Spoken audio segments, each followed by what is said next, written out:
Okey, siz demedingiz, "Domda siqilib qoldim, menga hovli topib ber ijaraga" deb turib, mana sizga 3 xonali chotki hovli. Shuna kirganingizda oshxona qismi, ya'ni hol qismi bo'ladi, sразу oshxona. Mana shu o'zida mastaban shuna o'rtasida ikki tarafda 4 kishi turadigan joyi ham bor. Bu xonani qarang. Shuna kirasizda sразу is ketgan bo'lasiz, ishdan kirib. Shu yerga o'zida dush qilasiz. Agar ismingiz Abbakir bo'lsa, mana shu yerga o'zida dunyoni nishonlab turib, bu yurachini oldi, sizga romantika qilib turib video olsangiz ham bo'ladi. Bu xonadan chiqib ketgandan keyin to'xtang, mana shu joyda ko'rsatmasam, o'zini orqa hovlisi bor. Mana shu o'zida qo'ymi, molmi boqib tursak, bitta biznes qilsangiz ham chotki bo'ladi.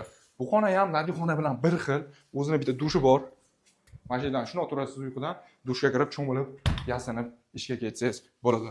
Hovlimizning asosiy qismini ko'rsataman. Eshikdan kirish joyida. Bu joyda chiroyli bitta o'zini darvozasi bor.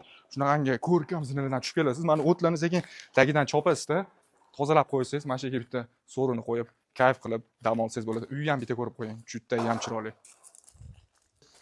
Okalar, hovlini ko'rdinglar, orientirni tushuntiraman.